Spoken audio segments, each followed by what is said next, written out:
Show time. Good? Yeah. All right, guys, real quick, quick introduction. Got Richard Deaton from Salem Speedway, Mike Gibson from Sportsdrome. Don't know who that is down there on the end. He's got some hoodie on from like 13 years ago. Still fits. Yeah. But anyway, real quick, give us a like and a share. Let us know where you're from. Also check out your Facebook Sportsdrome Online or your Facebook Sportsdrome Speedway. Website Sportsdrome Speedway or SportsDromeOnline.com. Okay. Give me your Facebook. What's your Facebook tag? Speedway. Sportsdrome Speedway. Thank you, Brandon. And then we got Salem Speedway on Facebook. So check those pages out. They're going to be sharing it out. You can watch us on those two pages as well with Kimmel Racing, and I believe this is going up on Will Kimmel Athlete page as well. Other than that, I believe we're going to get. Oh, go ahead. No, they can send questions in right now, live. Yeah, you can question as you can put your questions in the comments throughout the videos on any of those pages, and we should be able to get those. We have a few here. Phone ready. We have a few already. Yeah, I'm sure we have enough to keep us going to get for a while. Get it going for a little bit here. Again, remember, guys, this is not a rules meeting, okay? And most of the questions I've gotten in the last couple of weeks has nothing to do with rules, so that's really a good thing. Before we get started, I do want to say one thing. I do appreciate what Mike's done, the Gibson family in general, and Richard. And it was brought to my attention a little derogatory that how neat of a place Louisville Motor Speedway was and the Fairgrounds was. And realistically, in their day, they were very, very good racetracks. My family has won championships at the Sportsdrome and at Louisville Motor Speedway, Fairgrounds Speedway, Charlestown, and at Salem. So, but over the years from 1947, the reason we know that until Mike wears it on a sweatshirt, but there's only been two racetracks in the area. There's only been two racetracks in the area, guys, that have made it today, and that's Jeffersonville Sportsdrome and the Salem Speedway. So, you know, you can't say enough about what Mike and Rich have done to keep this racing going in this community, and I certainly do appreciate it because, as you can see in our shop, it's predominantly racing, and that's all we've ever done our whole life. So, with that being said, send us some questions. Let's keep it going. On the flip side of that, support these guys this summer, man. We've got to keep it going. So support our racetracks, send the questions in to us, and if you guys are ready. And you can support by sharing the video as well. That's big. I mean, obviously, the more we get out on social media for these two tracks, better it is for these guys through the course of the summer and keep it going for years to come for us. So, you ready for questions, Christina? Sure. Okay, who's starting? Question I have, one of the first ones, last time the racetracks were repaved. Richard probably wasn't born with last time. I would say 47 for Sportsdrome. No, for Salem. No, Sportsdrome. Salem, I'm sorry, I meant that wrong. I said So Mike, when was it? Oh, what is this, 210, 217, 218? I guess it was 8 years ago, 2010. The whole thing, we redid the whole thing. It's already been 8 years on that place. I didn't realize that. Yeah. The last time that Salem was completely paved was in '77. Nick Reed's here, y'all. And then about 3 or 4 years ago, Right. did from turn 3 through turn 4. Okay. A second part of that question. Any plans to repave Salem? Not right now. I would say that, within the next 2 or 3 years, probably. I know it's not on the agenda for this year. Well, I'd pick the speeds up. Jesus. Lord, have mercy. Will you leave 3 and 4 the way it is, or will you repave over top of that and match it all up? You know, I would say that they would probably leave it the way it is. You're in pretty good shape, aren't you, Mike? Yeah, we're pretty good. We redid it, and actually, we patch it if we have a problem. I mean, doing all this new destruction shows that we're doing in buses, you'll get a hole here, hole there. We just mill them down and patch them. But I know the last time there was drawn last year, I mean, it didn't look when we take the dirt car there and run it in, it's pretty nice. Yeah, it's first. Well, again, I always tell everybody the big joke was nobody really realized that our track is green. We actually used old rubber shavings and stuff in the asphalt and the shingles. That's how we did that, and we used Bierman, and we tested for a whole season which one we were going to use asphalt wise. We even went out to get this higher grade that you pay more money for, and his own mix that he made here was better than the one that you would have paid the extra money. That's pretty cool, especially because they're local, right down the Yeah, street. yeah, they're local, they're sponsored too, that doesn't hurt either. And then they actually were gonna do Speedrome with that same asphalt, but the price to get that asphalt from here up to there and all the ingredients was different, so that's why Speedrome at that time up in Indianapolis didn't redo theirs, why Joe Cohn was still there. Too expensive. Open wheel cars used to race at the Sportsdrome. Midgets, midgets. I'm assuming it was midgets. I don't know that I remember sprints running there. I don't remember sprints, but midgets all the Midgets, time. Remember yes. Fort Q midgets when I was a kid, we were kids. And this guy wanted to know if there was ever any plans to ever do that again. We do run. We run 2 midget shows this year. We run the Kenyon midget. Kenyon midget. Melvin Kenyon comes twice. Actually, this time we'll have the old timer vintage car club with them on one event. And I mean, if you want me to look at my schedule, I'll even tell you the dates. But they run twice this year. The Kenyon midgets do. And like I said, we even have the special show with the vintage cars coming in, and those are the older cars that come in, and everybody does an autograph and stuff like that. So it's on the schedule. I'll find it here in a minute. Next question. While you're looking, he wanted to know when you were bringing the late models back as well. We have late models. We have late models. see, They're called Oval Extreme. If you want to know what they look like, it's the one right there. I think he Mine are was, close. I think he was meaning like the Sierra. I got you. You know. I understand. No, with Or that even whole deal the there, Jake I mean, Series deal, which I see you know, still. yes. you can't ever. I mean, in my point, we can't find anybody that's going to guarantee you a certain car count to run that. So that's the main reason.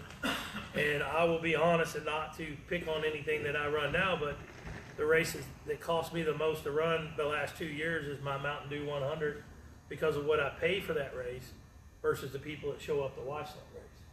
But it's weird. I can run anything with a wing on it, run it, and put the word figure 8 in front of it, and people will show up. I think that's about the same deal we've you got, noticed that. Rich, with the late models, is it not? I mean, Yeah, we have the Jags CRA. but you just brought them back recently. Yeah, we've had them 3 or 4 years now. Yeah. You know, what so many race fans don't understand, they come up with, you ought to run the NASCAR trucks, you ought to run this, you ought to run that, and it's some great ideas, but it's got to work financially.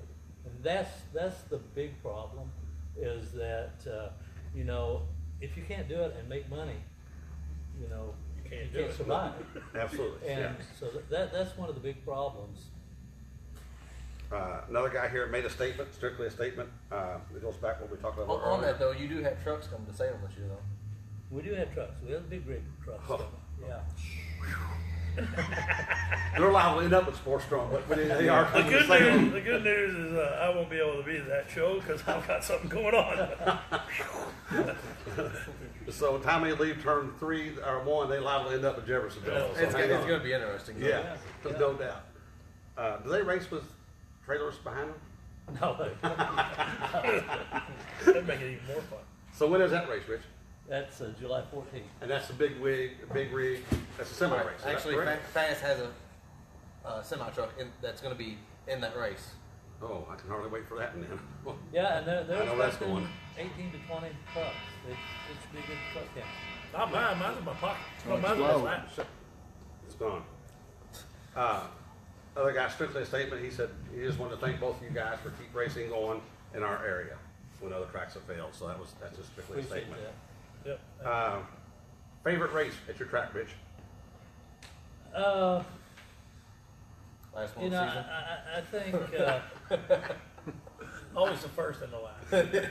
the 2 ARCA races are special.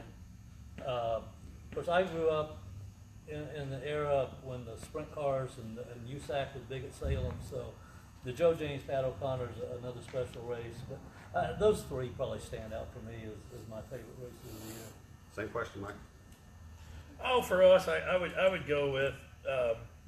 We've done a little bit different with the Midwestern, so I mean it's the longest running figure 8 race in history. So that's always my favorite because it is the last 2, by the way, Will. And then actually the first one because it's the start of the season, and we actually now we've been starting our last couple of years with the same kind of cars, which is our, you know, people want late models in the oval, but I mean we're running $40,000 cars in figure 8. Just to watch these cars anymore, is just, I don't want to say breathtaking, but it is. I mean, and I grew up with this, and I still get goosebumps when these guys are going through that intersection. But with the material they have on these cars now, it's just amazing how they stop and go. And for you guys that might be listening, don't know, I mean, they're to the where they're running aluminum motors and everything. Oh gosh, everything. I mean, aluminum wheels and everything. everything. So I mean, they're 2,400-pound rocket. They're equivalent. They're an East Coast modified figure eight car. yes, There you go. That's Exactly. basically, it's basically your NASCAR late model in figure eight form. Fairest way to say Do it. you have a question? Yes, in person. Yes. My question's for both of y'all. Would you be against having an extreme race at Salem, those cars, and would you bring our stocks to your track for one race?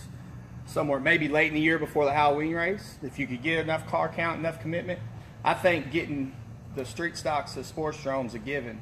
I think the ovals to the Salem might be more of a trick, just because if they would or not. But it'd have to be late once points is done type of situation. We would definitely be open to any kind of discussions like that. You know, with Jim Price at Brownstown, we talked a couple of years ago about bringing the Great American stocks and running them on dirt one race. Right. And we never did pursue it beyond that, but he showed interest and I think anytime the local tracks work together and we did with the Sportsdrome several years ago when we did that little deal with the late model between Salem and the Sportsdrome and Whitesville. Yeah, that was another expensive venture for me. My first race I ever ran, I lost $10,000. Right out of college, MRA. It was a late model series between Salem, Louisville, Sportsdrome. First race I ever ran, I lost $10,000. Straight like that. My old man said, "You win some, you lose some." I think I'm crying. if they were to do something, I think that needs to be more than one race. Though, Well, I mean, I think you're right, and the thing is with the Oval Extreme versus the car, with their cars on the Great American stocks is, I always go with the fact there's reasons people run a half-mile track and there's reasons people run a quarter-mile track, and a lot of guys that are running a quarter-mile track are not half track. I mean, because you run both, but I mean, you know which one you like most, and there's a guy that's going to do that because I've had guys that his champions have run our track and they usually make it. Right. I'm not calling any names out, but they're Right. usually they can make a season, but it's rougher on my track. I mean, a quarter mile, and we'll go back to late models. I mean, I've said this to you. Late models, they don't want to be dented anymore. They don't want a little scratch on the door. So half mile, they don't get that as much. Right. When you wreck there, you wreck.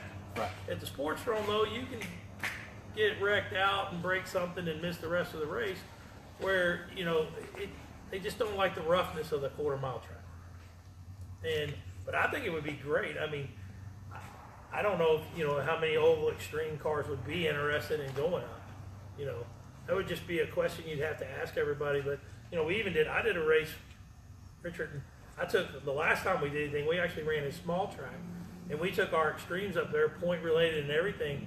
And and I was averaging 22 cars at the time, and we showed up with 15. I was just as disappointed. I told him in the office at the end, I said, "Don't worry about it.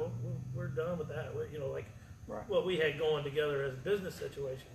But I was as upset as anybody else because, we're only talking about 40 minutes up the road. These guys couldn't. Right. So it just makes it interesting. Okay, question from Daniel Glover. Any plans to run any more figure eight races at Salem? I just answered it. Yeah. There again, I'm open to it. I've told the guys many times, you bring the cars and we'll run some races.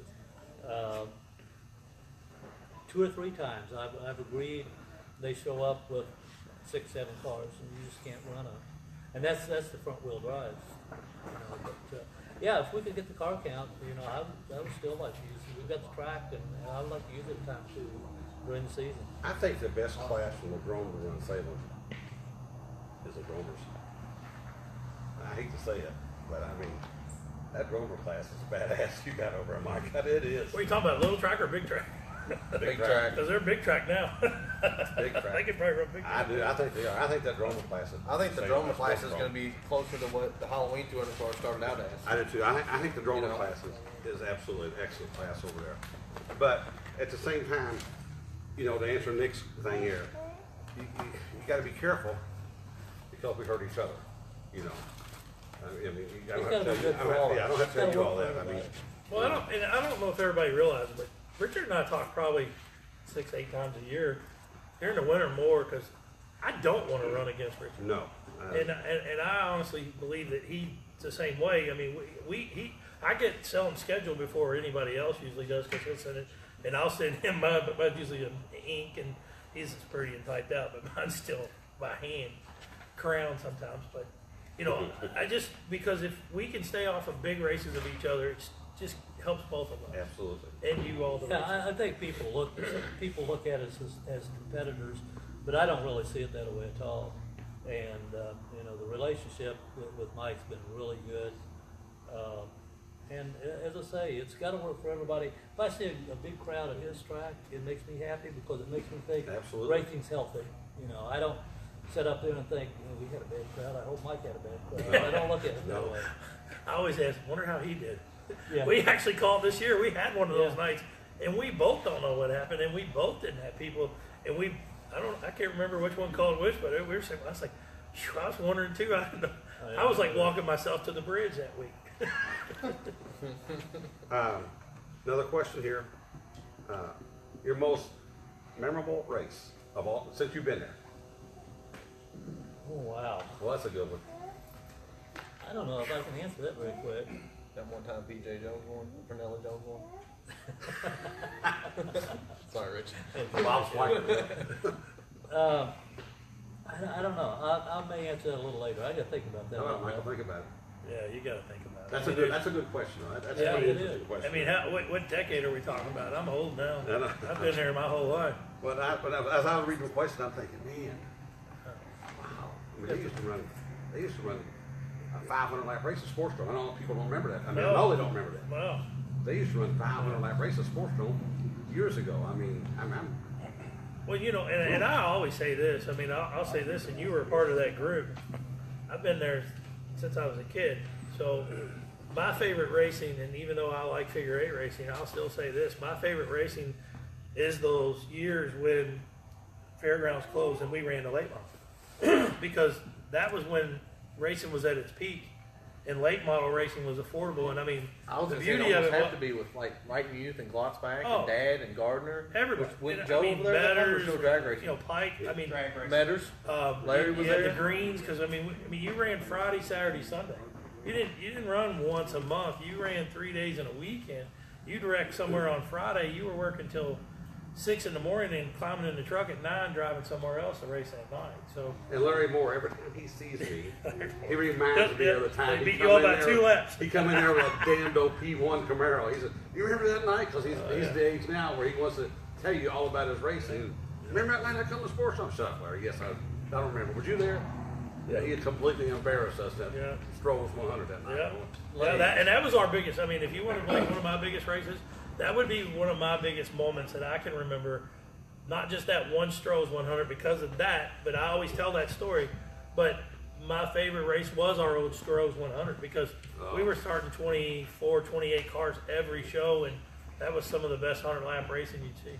And old one. I guess it probably for me, as I think about it, it's not necessarily that it was a great race. It's when the track reopened after it sat empty for 6.5 years, and really, I was starting to think that it probably would never open again. And that weekend when ARCA was there and ran on a Saturday night, did you run in that race on No, Saturday night? no, we Late put the model race on. That was the late models. McDonald's ran 200, remember, Right, on Saturday. right. And the ARCA race on Sunday. But that weekend was a beautiful weekend. The place was packed on that Sunday for the ARCA race. Your brother That was pretty- owned it, remember? Uh, Don Deaton. I have to give the Gittle Fingers Yes. credit Yes. and the Kimmels. They were involved for getting the place reopened. What a neat play. It was. You're right, though. That was a It pretty was a cool neat deal. weekend. That was an interesting race in that weekend. Then we come back the following week, and probably the most memorable race for me up there was the Super Modifieds. When Marks went out Tom over Marks went over to the golf course. yeah. Lord mercy, I thought we Couldn't killed believe him that that. day. He come, everybody, the place went silent, and a violent crash over Yes. the wall, and you could just see parts flying, and you know, we knew the guy was probably gone. and after about 15 minutes here, he come climbing over the guardrail and walking down the track. He wouldn't ride. He would not ride back yet because I went over to get him out of the car, help him get out, and he would not ride back in a pickup or ambulance or anything. He said, "I can walk. I'm walking up that hill." So you know, he was glad to be alive at that Yeah, point. oh too. yeah, that's violent crash. Will. Damn. Todd Bixby. Any word on Talladega? ARCA's going there. I don't think Kimmel Racing is. We're not going to add any races. You won't see us add any races this year that we're not already planning on going to. In the past, With you, with me driving. Now we might add races if people come up with funds to go run the races and do different things like that. But yeah, that's a good point. I'm glad you said that because that would have been bad. But I'm not going to go race any more races in the ARCA series that are not already on our schedule. So both Salems, both thirds. What is it? St. Louis, Chicago, and Kansas. I'm sticking to those. If I start adding races to it, it puts more work on us here in the shop, and we kind of lose focus of what we need to do, and I couldn't run the street stock as much. Speaking of ARCA, Ronnie Basham says an ARCA race at Sportsdrome would be interesting. it was. It was. It would be. It was a very good race. It was a hell of a race they put on down there. It'd be interesting now. Oh yeah. Inside the Ute tire, back up on the track. Yes. They run 2 ARCA races there, have we not? 2. I think so. Yeah. Yeah, they talk about the one in there. We got the article on the wall in '78. Yeah, they did. Okay. One of the questions we had, Nick, the street stocks wanting to run Sportsdrome. That was one of the questions that was rolled into me. Hardest part of running the tracks, this is for both of you. Hardest part of running the tracks today versus 25 years ago. I would say social media. That It's good and bad, isn't it? yeah, it is. Yeah. It's definitely good and bad. You know, it's a great way to get the word out to what's going on to the race fans, but it can be used to. A couple of guys might get into it at the racetrack, and Now already learned they'll got a have platform words, to speak they'll on. have words, and used to, then, you know, it was over with. Now they get home, they post it on Facebook, and everybody gets involved. It blows up again. No, it's just 2 people. Well, Mike's got Artie Ware, and you got Brian Bear. I mean, And it's starting right now. yeah, I guarantee it. Already going. There goes our feed. The good news about me is I don't read it, so I can say. We'll give Artie your phone number. Yeah, no, he's got it. I mean, it's in here somewhere. But We'll start FaceTime. Like he was saying, social media for us, we actually are putting out a new policy this year. I'm just so afraid that, you know, everybody's Facebooking our races live, and I can tell you last year, we ran our first race in March last year, and it was 450 people light of what it was the 3 previous years, but it was also a 60% chance of rain. And so we got the race in, but we actually had an incident in the race, and that's why I knew the one person was Facebooking live, because instead of getting our video camera, we actually looked on Facebook Live, but I wasn't happy about that I could do that. But you can't do that. And the biggest thing they can't explain to the racers and everybody in the pit crew, and we have new signs, by God, I spent almost $800 on new signs that social media policy. It's really nice and to the point. I don't care if you film it, you want to show it an hour later, or if you want to do that, that's great. I'm all for it, but don't Facebook our show live. It's stealing. they're giving you a product. Yeah, and you know, I'm trying to sue Facebook now. I think Mark Zuckerberg, I should be able to fine him because he's the getaway car, because he's letting everybody do all this. Well, I think what hurts you more than anything is a 60% chance of rain. Oh, It yeah. did, but Because again, they- if you they can can watch it sit on there, Facebook right, Live, they don't come. they're not going to come. They're not They going to don't take have that to. chance, right? See? Yeah, it's Because- both. It's everything. Well, but back in the day, I would come to the races. I had 60% chance. because you If knew it you was weren't going sunny, to get to see I it. had no choice. Yeah. I mean, if I wanted to see a race, I had to. But now, Right. I can Well, pull I it up think, on my I think phone. Speed 51's got a pretty strict policy on that at the Snowball. Remember, because all the media rights and stuff that went on. I don't know the whole Well, ins ARCA and outs right of it. now, I mean, we can't do any film Yeah, I can't on Facebook a race car. We can't do anything. I can't Facebook Live at all in the pits or anything. After the race, nothing. We can't do any of this. Well, I know the other thing. I know Facebook just changed some of their stuff, and they're actually coming up. It's not out yet, but NASCAR. When I went to a meeting in Daytona, and that was brought up at the meeting, that they're actually talking about coming up with their own descrambler to scramble their Facebook Live stuff. So like somebody like myself or something, you would buy it per area. I'm not really sure how it works, but that's the new thing that they're talking about, because it's not just on our level at the Sportsdrome, it's on ARCA's level, NASCAR level. I mean, you know, we all watch this truck race and see how many people are not in the stands. And if you want some kind of live feeling, I mean, anybody can stand there and hold the camera. So maybe it'd be like a 50-mile radius and you can split it then. Yeah, there you go. I don't know what it is. Scottsburg. I think it's actually done by the day and by the hour. I don't know. That's what they're talking about. But it's just, but I mean, I just really want to say this on this point, that which we're Facebooking live. But it's great if you want to do that and you want to sell. I love the fact that I've got drivers in Indy that'll do stuff for me. Actually, he's on there now after he won a big race down in Florida, and you know, he's talking about best race. Next race is at Sportsdrome, March 31st. Well, that's great. But I don't After the fact. After the fact, I can't. And Richard, and I'm sure, and I don't want to speak for everybody, but we can't afford you to give away the product for free, because everybody else is paying to get in. And I can tell you right now, the racer doesn't want to race for free. And I don't know how Richard's is, but I can tell you right now, I never pay enough. So Richard does. He does. No, he doesn't. He doesn't. I didn't want to speak for you. Oh, wait a minute, real quick. I found my Kenyan races, the midget race. Okay. June 16th is the first one, and then the next one will be August the 11th, and that's the 2 Kenyan midget races. And then we are actually going to run 2 roadster races as this one too. That is an open wheel car, but it's that Legend Series. Thunder Roadster. Is that Thunder Thunder Road. you on Thunder? Yeah, we're going to run twice. That'd be a good show. What is, or what's your largest crowd at the racetrack? You get questions on that? How, Go ahead. largest crowd? What race brings your largest crowd? It's been the ARCA races, but I tell you what's caught up is our Halloween race is just and depending on the weather, sometimes the Halloween race crowd is actually bigger if we have some threatening weather on the ARCA races. But It's hard to beat the 2 fall races at Salem. Halloween race and the ARCA race, but I like both of them just as much as one or the other. Yeah, How many people at the racetrack? we can see. Yeah, just throw a late model race in the there. stands hold 6,000, and then when we use the infield, it's kind of unlimited. Used to be a lot bigger. Mike, same question. People were smaller. we I can go along with that too. ours is school bus figure 8 racing. We still pack them with that.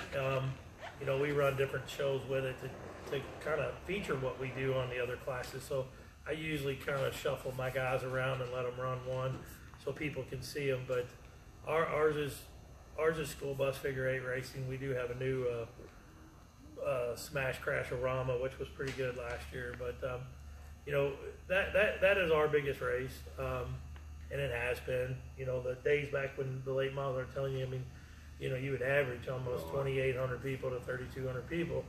You know, if I can get 3,500 people for a bus race, that is my crowd. That's the biggest crowd I'm getting. How many to see? The seat capacity on there, believe it or not, that's why I said there are people. The seats were, when we bought them, were at 5,000, but now your seats, you know, when you bought them on a 16-inch seat, now we're at 18, now they're at 20. So right now you're at about 4,000 seat capacity. There's a But- prime example why you can't get There you 5,000 go. people in there. And the other thing is you can't get them to sit in the seat. So Right. you know I'll do that. I mean, last year was probably one of my top 3 best crowds for my second bus racing, and I even had extra bleachers that I rent and everything. We even made a new area in the pit where we have a standing room area. And how many can you put in the infield? So well, I could put a lot. I don't know if they'd stay there. Oh, they would. Yeah, they would. Over there, yeah, they would. I've seen this on the wood. All right, hold up on yours for a minute, because Christina's having to write them down because she's got so Go many ahead, of sir. her. Okay, Tyler Fraze.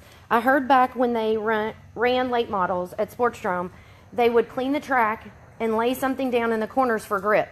I heard it made for a good show. Could this be done for Extreme Oval? Well, right now, what we do Sportsdrome now, or Oval, if you want to change, Sportsdrome. if you want, They we put did. rosin down there too? Like sports, right? Yeah, we did. You look He at it put- wider. he puts- Yeah, it was. No, we used rock. Yeah, it was. We used it when you all ran. We Yeah. used it a long time ago. But honestly, now, if you want that, and I mean, and I do it on their bigger shows because it messes with your show when you run oval figure 8. Coke syrup works way better than any of that. Right. But the problem is it changes your figure eight show because that's the groove they're running in. So then that just took that show and Let's lessened put it on that the show. guardrail then for the figure eight guy. So they can just hang up on the wall. Right. It's actually Pepsi, isn't it? Actually, yeah. Thanks. Actually, it's Mountain Dew. Quite coffee. I'm glad you caught that. Yeah. But yeah, that's Stop saying it. The sweeping of the track, though. You know, we used to do that, but I mean, I And think the track was most not, people. the track had not been repaved. at that Right, point that's either the now. difference. I mean, if you look at the track now, the dirt's not there. Plus, we We've have gone that. through concrete, cleaned on every asphalt, week. concrete and asphalt back in the 80s. I'm telling you Yeah. now. But Yeah, 'cause it Sportsdrome's was- got 2 grooves by itself. It does. You can Fairly always good. pass on the outside of the drum. Right. Always good. I mean, Go ahead, Dirk. Okay, this question is for Richard. What are the chances that the Halloween race would become a Saturday night race? Probably lights. not.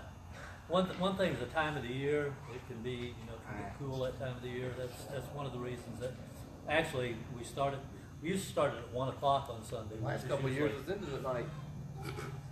Did what? The last couple of years it ended at night. Yeah, just about.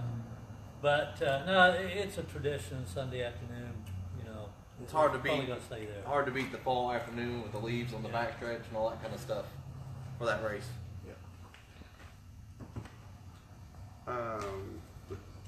Morbid question. Worst wreck at your racetrack? Oh, hell, you both have some hellacious wrecks. Yeah, I think Richard's got you trumped on this one. I don't know. I've seen it in the X before, not in the damn flag stand. Not like this. Yeah, but yeah. Worst wreck. And you know, it's hard to say. I mean, Rich Goldberg. you think of some really bad ones that you don't even like to talk I about. know. I mean, anytime there's a fatality, that's got to be Well, the that's what worst this accident. guy here didn't know because he asked, either one of you ever had any fatalities? And the thing is, you know, that's the worst one. Yes. And luckily, Sports Dome ever had a you know, fatality? fortunately, on most wood, of no. those were years ago, so much safer than it used to be. Much safer. Guardrail getting out of Salem probably helped that more than anything. There's I remember the night at Drome. I remember the night at Drome when Richard and Glenn Snyder. You remember the name Glenn Snyder? It was one of the early ages of figure eight racing. He got hit in the driver's door, and the post hit him and busted his helmet. And I remember because Dad had to take Dad was involved with Glenn, and they went down and they took him to the hospital, and they couldn't give him any pain medicine at that time. This was back in the '60s. This is probably '64. I mean, it was one of the nastiest nights ever was. Next question. Next what's question. Old Extremes at Salem and the Drome. So we've answered that. Christina didn't go. Jacob Brown. Any chances on Vors compacts coming to Sportsdrome? They are. They're going to figure eight. I would say you just merged all that. Well, they're running figure eight. They're the oval right now. There's no oval dates set. We had a sponsor, but that didn't go through. And so they're going to run 6 figure eight races with the Vors. But the head of Vors, from my they got their schedule up north. That's the best way to put it for that on the oval. But they're more welcome to come run the figure eight thing that we have with the race8.com. But Explain to the them Vors is what up the there. difference is, though, because a lot of people ain't gonna know the difference. Well, between figure eight. compact.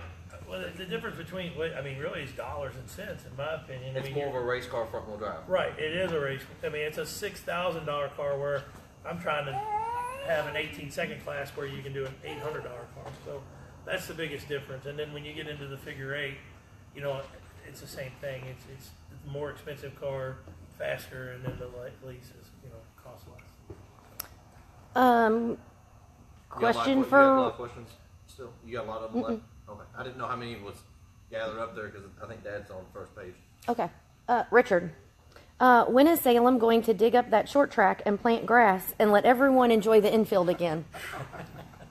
Well, You know, that's probably not going to happen. But I mean, the infield is open for like both ARCA races, Halloween race. There's about 4 or 5 races a year that it is still open. But Okay. Each track C. How about a big figure eight weekend at Salem, including the Outlaws?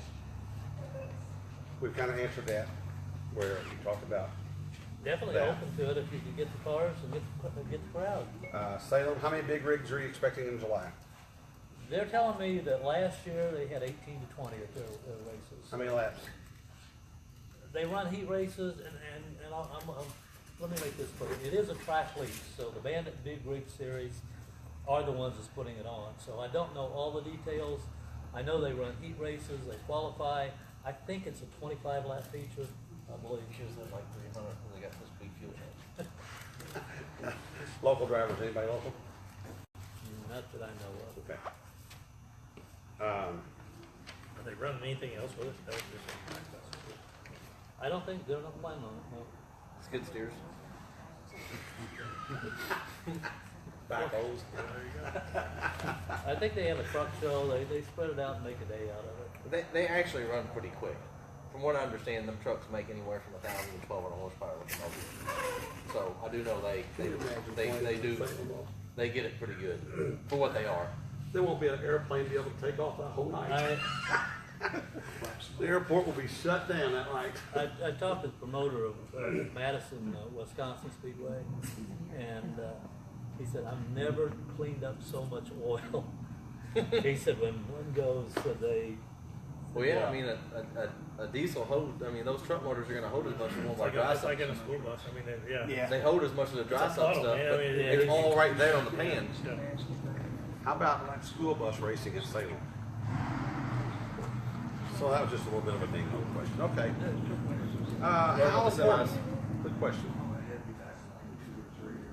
Because we can actually tell them we need sponsors, you guys. So I know how important it is for us, sponsors at the racetrack. That's a little bit different. We have to have sponsors to get there as competitors.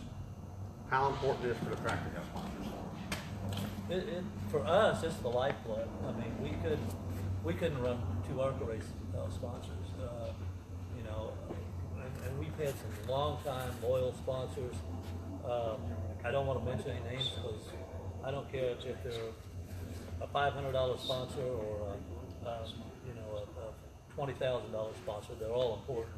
So I don't want to leave anybody out. But we've been very blessed. But for us anyway, we can't make it on just selling tickets with our shows. We have to have sponsorships. Michael? Same thing. For us, we wouldn't even be there today without sponsors. I mean, what was when you guys ran was totally different. I mean, you could do it on ticket sales because you had double the crowd. So now you have less crowd. So you need the sponsors to stay open. I mean, that's our wall signs.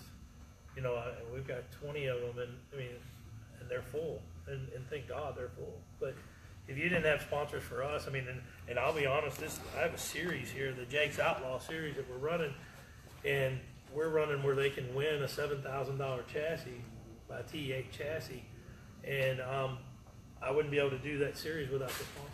I couldn't do it. Well, I understand. I mean, because Will and I can't do this without sponsorship. No, we're all. This whole industry. I mean, the best way to put it to everybody out there in racing, the whole industry is based off of sponsors. I mean, look at NASCAR. Look at everybody. No, ARCA. I mean, look at Ron and all. Everybody is dependent on outside help. You cannot run this event and this. I mean, it's any sporting event. Look at college basketball. Everybody has to have sponsors anymore to stay afloat. So if you're working out there at a place that needs some marketing, let us know. There you go. We can market you. Yeah. New drivers. Are you expecting any new drivers at your racetrack this year? Mike, go. Yeah, I think we're expecting some new ones. We're expecting some return. We're starting a new division with Ford that are going to be oval figure 8. They're going to run both. So guys out there that don't know what that is, with the figure 8 division, it's a bomber car. Basically, they're old police cars, old interceptors, and they're going to run the oval and the figure 8. That'll be a new one. We took our front wheel drive class from where the super fast ones are to an 18-second class. So I expect to have some younger kids into that. And then as of your other divisions, I think we're going to get a few people back. We did change a few of our rules to entice some guys to build cars, motors, whatever, not to get in the rule game. And, I think every division will pick up cars this year for the changes we made over winter. Real quick, I want to ask, because I had a guy ask me the other day in here. Your Ford, when you run the Ford, the new Ford division on the oval, always going to the left. Always going to the left right now. Okay, that's what they asked us. I don't know. I'll ask no, to see. Yeah, that's been kicked around, but right now it's been to the left. And then what we'll do on those events, some nights, like one night we'll run the heat races for the oval and the oval feature, and then we'll just run a figure eight feature, and then the next will be figure eight heats and figure eight feature. But that's how. Same question, Rich. New drivers, race team coming this year to the Yeah, you know, gas our, series. our real success story over the last few years has been our Great American stocks. And, you know, we've got some new drivers coming in, some new teams. We'll get some returning, like Will. When was the last time, Will, that you ran your own car at Salem? It's been That'd been 2011, right in there. You know, the Red Nova. So, you know, Will's coming back, going to run as many as he can. We hope several. Chris French, our 2007 Superstock champion, he's coming back this year to run the Lucas Oil Series. Scott Caudill. The last time that Scott ran at Salem was 2015, and that's when he slid down the front straightaway on his top in the Halloween race. He's not ran since that race. He's coming back. 3 rookies, Trent Bayer, that's Brian's son. He's going to run for Rookie of the Year. Baden Stewart, who came last year and ran a couple races, did really well. He's planning on running all season. And then Scott Weisman, somebody from Georgetown, is planning on running for Rookie of the Year. So, yeah, let's say it's a healthy division. It looks like it's only going to get stronger this year. Same question on it, right? Another question, Rich. You charge for camping in Salem? No, free camping. Okay, so it's free No camp. hookups. It's all primitive, but it is free. But on that note, if you want to have a really good time on the Halloween and 4th of July races, it is pretty wild out in the parking lot at Salem. There's really not a lot of room to park your car. And just watch Because- us. Well, yeah, exactly. No 4-wheelers no more now. Can't do that now. No four-wheelers. Can't go ahead, Dirk. When you're talking about sponsorship, for any businesses that would be watching, how much is it for them to get started? Is there all different types of packages? Well, I can answer for us, and I can answer for them. We'll Yes. cater to them. That's it. You I'm just telling can't you. cater to their need. I mean, Absolutely. you can make a package. I had one time. I called it the green white chicker, and you know the green would be the lesser, and then you could do. I mean, you can make them up just like you guys. I mean, I can hang signs in the bathroom, which I do not have right now. We can. He can do anything. We can. Any of us can tailor to what they're looking for. Even You know, if we it's may product. we may have a sponsor that's looking for more an outing for their employees or their customers, and there may be some that no, we don't want that. We want the mentions. We want our name on the radio. We want the mentions over I the mean, PA. if it's Oscar Mayer, Turk, they could bring in hot dogs and they can sell their hot dogs all summer long. I mean, there's a lot of ways of doing that. So that's pretty simple. Okay. Ronnie Basham asked, what other things are hurting short track racing for both tracks besides social media? Could it be tire prices, gas prices, ticket prices? True. Yeah, I mean, there's I think It's that not this just right one here. thing. I think this right here shows what we need to do, though. You got Mike and you got Richard here trying to make it to where everybody out there is listening. So Ronnie Basham and Nick's over here and Brian Barron, I'm sure, is listening. If everybody as a unit goes out and talks to their people when they go to work, if everybody the first night Sportsdrome opens is going to goes out and gets 3 or 4 people to go extra that has never been, that's going to make Mike's crowd better. So that Salem race they have, that first race they have at Salem, the ARCA race, if everybody's going and goes out and gets 2 or 3 extra people, that's going to make Richard's crowd better. And we needed to do that 3 or 4 times this year, then all of a sudden, then gas prices and stuff will go away a little bit because you might see a bonus or 2 there. And that's what we need to do. We need to do that as competitors. We got to help. I mean, that's what we need to do. Speaking of that, Mike, when is your first race? March And tell us 31st. some details about that race. Our first race is March 31st, and it's going to be a 72-lap tribute race to Frank Scott, who announced not only from my understanding of everything, he did a little bit at Charlestown, and then really at Louisville a lot, and then he came on and worked for us for the last 8-10 years. And him and I actually had a TV show for 3 years running at Kentucky at ICN2. So we're going to do that with Frank for the Outlaws. It'll be a 72-lap race. We'll probably average that night probably about 20 cars, because we'll have guys come from up north because they're not open yet. And then we're also going to do the front wheel drive figure 8 race8.com cars. We're going to do the new Ford division, which will be oval figure 8, and then we're going to run the Legend division. And that's another big thing too. And I think you're running Legends too, right? We've got one race. So the thing with Legends, No, not Legends. We got the race. but the Legends, actually the track up north bought that right. So I would think that division will grow too. And you know, that's the biggest thing. And, you know, that's one of our biggest things that we do is the figure 8 racing. And that also will start off our Jake's Outlaw figure 8, our Joff series, with the win of the chassis. We're going to have a point fund this year that I've not had in 20 years for the modified / outlaw figure 8 car. So, you know, back to what Bill said there with all the sponsors and the guys worrying about gas prices, you know, I don't know, I can't speak for everybody else. I don't mind paying. Actually, I get in more trouble for probably paying too much. I know they don't believe that, but, you know, I have races this year. I have incentives. I've got 3 races that are incentive to car counts because the people want to know what car counts are. So if you give me 20 cars in the Outlaws for 3 races that I've got coming up this year, I'm guaranteeing them $2,000 to win and $200 to start, to help with the tire prices and to help with the gas. But if you're only going to bring me 15 cars, I can't afford to pay you more money because that, you know, and the racers are the one that always want to say, I bring this, I bring that. Well, if every race car driver would bring the 50 people they said, I'd be packed every night, baby. I mean, come on and bring them. That's all I can say. I'd love to have them because I promise you, if that would work, then we could work to where you're all going to get more bonuses and you get more races and you might get a late model show. But the biggest thing that I hear here is, you know, we all have to work together. You know, I don't. Including the racers. Yeah, racers and racetracks, we all have to work together. We're in business together. You know, and our number one thing that we're trying to do is I'm trying to put on races for the racer who this is their hobby on this level, but we have to pay it. And, you know, and I don't know about what property is in Salem, but I can tell you my property tax in Clark County right now has gone out of control.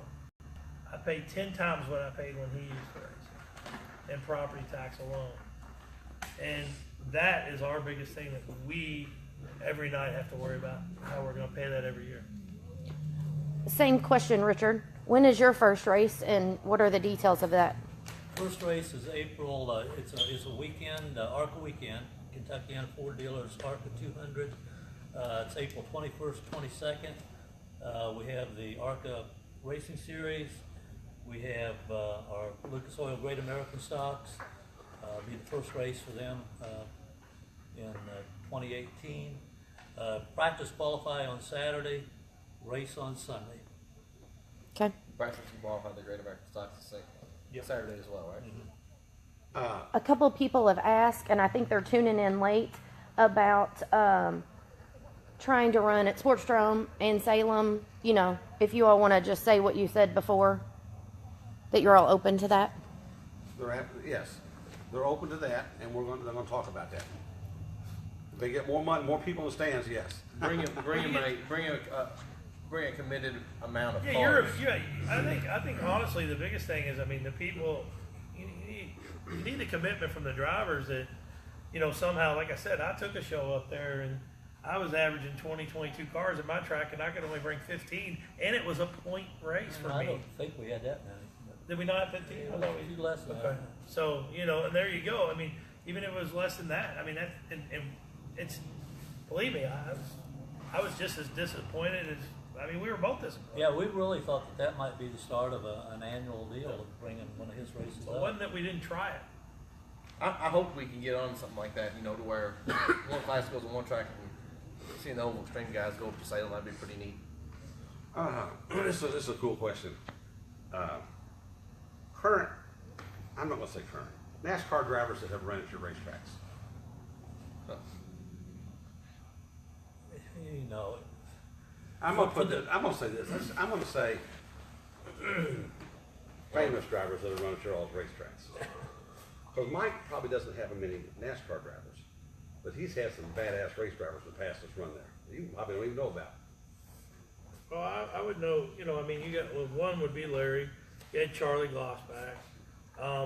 You know, again, through the history thing, AJ Foyt ran there, and what most people don't realize, Yeah. 1955, they ran a NASCAR race at the I got Sportsdrome. a photo. I got a An photo. actual NASCAR race they ran in 1955 at the Sportsdrome. So, you know, there's been a lot of history. You know, we don't have as much history about the Sportsdrome. My father came there in '68 after a gentleman died on the operating table. It just so happens his father-in-law was the president, really one of the founders of the track at the time, and that's how we ended up in the racing. So I was kind of born into this, and you know, I tried to go away a little bit, but I got pulled back in. But it's a good job to have. It's fun, you know, and I guess really just to get the people entertained with auto racing. Yeah. Dad said the night that Foyt actually raced there, he actually shot craps with him out in front when the races were Yeah, I over. heard that too. So Dad, Foyt ran there. People don't probably know this. A lot of people don't know it. Joe Lewis fought at the Sportsdrome. Well, I was going to bring up that. We have pictures of that, and you know, but a lot of people didn't realize that Yeah. Sportsdrome was involved with the Louisville Boxing Club there for That explains a lot, That doesn't was just on about Holyfield doing his boxing thing here, and I was just telling my wife that there was a part of that Louisville boxing and shares. That was all through my grandfather and stuff he was involved in. But yeah, that's the funny. Yeah, they were back in the beer booth and everything. Yeah. So, but you know, you got Cotton Purdy. You got a lot of guys that you know. But back in the It's day, been I mean, there was through some really back in the come day. through there. I mean, really So- did. Yeah, I mean, you go to Salem, you go back and, guys, you go back in the 40s and 50s, you had the Bob Swikers, the Troy Ruttners, you come up through the years and just about every Indy 500 driver raced there back during that era. Now, at this year's Daytona 500, 17 of the 40 starters had raced at Salem at some point in their career. And then if you take in the Xfinity Series and the Truck Series, gosh, I don't know how many it would be this year. So there's several that ran at Salem just recently that you can watch on TV every weekend now. It's funny, when we opened the racetrack back up in '88, Pam's dad, my father-in-law, was cleaning up behind turn 1 and found some debris from Spiker's car. Yeah, I heard It was that. buried over in there. I don't know where it went to. I have no idea, but that was kind of cool. But back in the day, I mean, if you hadn't run Salem, you didn't get to go in But there. no, I mean, there's a lot of history at both Yes, sir. tracks, a lot of history. Question for Will. Would you ever like to run a figure 8 race at Sportsdrome in an extreme car? Yeah, with my seat. I'll say that. Oh, they all got them $9 seats now. With my seat. With my seat. You're safe, Erica's Would gone. you like to run a Silver Crown race at Salem? I'm not allowed to. He had a chance to run a silver Because my crown car mom, at my Detroit. mom's gone, but this is Facebook Live, so she'll see it. Yeah, he had a chance to My run a mom's silver not crown gone. car She's still out there, so a there you couple go. years ago at the coin, and Schrader went and told his Big mom deal. and stopped it. Yeah, I wanted to. Don't get me wrong, but now that I've had a little one and all this kind of stuff, and what we've got going on here with the shop, the open wheel thing, I just don't feel like the reward of living after the race The risk. is It's worth. not like it used to be. Silver giving it Crown, up. I mean, open wheel racing, it used to be, I mean, who was it? Was it Tanner Thorson? One of the best open wheel racers there is, you know. And they just don't get the jump like they used to. I mean, Davey Hamilton Jr. is trying his best to get in the ARCA series right now. Can't get there. You know, if this was back in the day, in the 60s, I mean, yeah, if you was that successful in an open wheel car, you were gone. I mean, Cody Swanson, that's won the last two James O'Connor races at Salem. He's wanting badly to get into ARCA. They can't He's get there. talked I to a mean, lot of people, but just- you just can't work. The only one that has done good as open wheel from like true sprint car has been Swindell. When Kevin Swindell come in and raced ARCA, yeah, but it still cost them money. right, That's the point. right. But I mean, Just- that was that was years here past, and if you done, had, you know. years past, if you had abilities, you got to race. Right. I mean, Jeff Gordon. And Yeah. that That doesn't was- happen no more. The abilities has gone away. I mean, I shouldn't say that, but that's just, you have to have. And that's Yeah, the way that's how Tony it is. Stewart did it. Tony Yeah, Stewart Stewart. did it just on ability. Yes. I think Gordon had some other help, but Stewart was just ability alone. And that stuff is, you know, we don't see it as much no more. Bryant Winburn wants to know if there's any plans to fix the bumps in turn 2 at Sportsdrome on the go-kart track. They're talking about it. That brings in that brings into other parties because, how do you use that? I'm leasing that track out for those go-kart tracks. So, I mean, they've talked about it, they worked on it before. I can And fix it for you. it's not pretty saying easy. they can't fix it again. No, fix that. How's that? Put the go-karts on the big track. No, they don't want to run the big track. I did that. Oh, they used I to. did that. No, Yeah, that's what I'm saying. I ran go-karts for 10 years and, Is that what he we- was?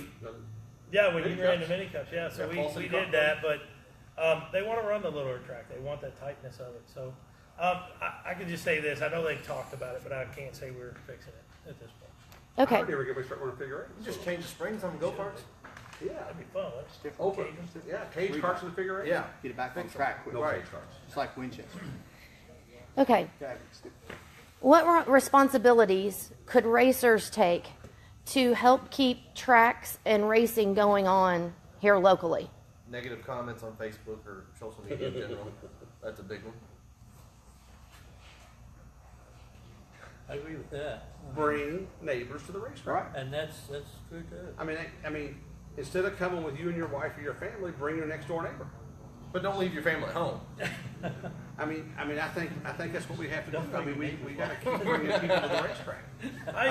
I'll tell you a quick story, no names, that I just threw out this year. Brandon knows about it, he'll like this. I even made a comment that I would give one driver 100 tickets, and my ticket's $15, but he can sell it for $11. So that gives him the opportunity to sell it. He brings me the $1,100, and at the end of the race, now this was in my outlaw division, so don't everybody get excited, because I pay them more, obviously, because they run more high-dollar cars. And I told him that if he did that, I would guarantee him $300 to run that race. So that's guaranteed $300. You go out and you sell 100 tickets. Now you could lower the tickets in that, but there you go. That's you marketing yourself. The racer needs to market himself. Well, I'm even giving you a way to do that by giving you a discounted ticket on top of that. But then in return, I'm giving you $300 back of $1,100. I don't know about the perfect math here. I don't want to pull my phone out and be rude, but it's probably 37, pretty good percent if anybody's in the sales business. You're not getting that. I don't get that when I sell advertisement. So I was trying to do that, and I didn't. Some people yay, maybe kick it around, but it's just a new thought for me as a promoter. How can I get the racer to be more involved to get more people to the racetrack? If the racer That might be one of the ways to do it. or that family works in an environment where they've got an outing, they want to do it, talk to them for a discounted program for a block of 50 tickets. They'll do that. And that's what we need to do. I Yeah. mean, that's not hard to do. But even in my case, to step that step further, I was even willing to give the money back to the racer, guaranteed money to run that race. So that was even the bigger step. So. But I mean, that's what we need. I mean, there's just a little help like that from time to time. That makes it better. Let's see. Michael says, why doesn't both tracks go back to when your street stock car at the Drome could run at Salem without a whole lot of changes? Far apart. I don't remember us being that close. Ever. Were we ever that close? I don't think so. Maybe when Emil, like that bunch ran. It's Well, awesome. originally when it first opened back up in '88, that was the only cars we had was the Sportsdrome cars. So that was what was happening. Because But what happened there though? What happened is the safety at that point. Mike probably doesn't remember, but at Sportsdrome you run a 10 bolt rear and there wasn't no floaters. You didn't have to run a floater at Sportsdrome. So it evolved really quick. In order to run Salem, you had to run the safety stuff took over really quick, and that's probably what drove it apart as fast as you can. That floater is really important to sell. Now, On the motor. Mike's Dromers. I mean, I don't know. I don't get to see the inside of them, but I'm telling you what, that Dromer class is not a bunch of junk race cars. But your It's not. Sportsdrome motor wasn't gonna be competitive. It wasn't an importance put on the motor at Sportsdrome like there is Salem either though. It wasn't originally, but it took evolved. off. It took off. Once now. one person did it, everybody had to do it. It took off. But now the two classes are The Great American Stock Series at Salem is a unique series, but I have to say it's probably the largest one series of race car in the Midwest. it's like a UMP modified version of street stock. Yeah, right now. I mean because you can run them at ORP, you can run them at Winchester, you go to Whitesville. they're running our cars at Dillon without them. We just don't have the motor. You're right, Bristol. I mean, you can take this car right here and go any place in the Midwest pretty much and race. And I mean, just they're- change the motor, right? Well, down south you can, but up north you don't have to. I mean, we're Right. It's all In our the same. area, we don't have to. Right, that's what I'm saying, Right. but I meant like Yes. if you went down south. Yeah, they're running a 602 and stuff down there. Yeah. So, you know, that's the deal with that. Last question I have. Best driver to ever run your racetrack? That's tough. Actually, Shut up, dude. Will Handy, Will Handy. No, I couldn't Right get it. here, man. you almost got the same driver, from my standpoint. You did. Yes, yes, I agreed. mean, my opinion would be, if you look at the overall picture of what they accomplished in their career, it would have to be AJ or Mario, because those guys ran everything. You know, they ran IndyCar, they ran NASCAR, they ran F1. They did it. You know, they did it all. They did it all. They did it all. To me, that's two of the greatest. Ever. But I mean, gosh, And there's so AJ many was other, Sportsdrome. Is that not cool? so many other good ones. You know, think about it. I mean, you know, that is. Yeah, people don't, yeah, I mean, the history, most people don't know.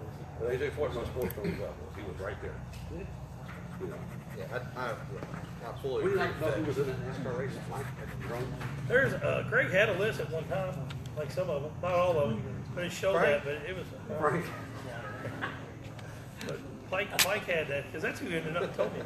I got a trophy. Was They had Greg run Frank- third oh, or yeah. something in it. You get any more? I still got the trophy in here. Really? From the NASCAR Sportsdrome. This one? So somebody asked, would you all be open to doing another Q&A like this down the road? Sure, I don't care. If don't get real it's busy, been I mean, fun. Yeah, I don't have it's to, gonna it get doesn't, busy now. yeah, you know. yeah. It just depends on our time. You all were talking about AJ Foyt. Somebody asked a question earlier about they were saying that they were there when he broke the track record for a half mile. Yeah, 1798. yeah. Dad was there. Probably was really though.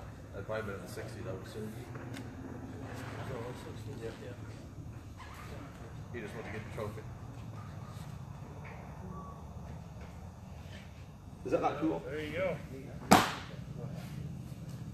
That is cool. It's a relic. Take a picture of that. Uh-huh. You want me to read this, Christina? Mm-hmm. This goes back I got to it. helping. I got Yeah. Everybody. I got So, so back on helping the tracks as far as what was And the you all. Do I know? And The Kimmel race- Racing. The race teams and the track. Right. As far as if you're a race team in general, right, or you're a racetrack, in order to help each other, this is good. And so what most of you guys don't know is Christina, my sister, and brother-in-law Josh do all of my social media stuff, and they're doing all of our Facebook Live things. So they actually run a business called Multimedia Mix, and she is pretty good at the social media. Is that right? So in Media Group. What happened to Multimedia Mix? Come Go on. ahead. Did it right. Whatever. We're growing. Thank you, Will. Go ahead. So I tried and I messed it up.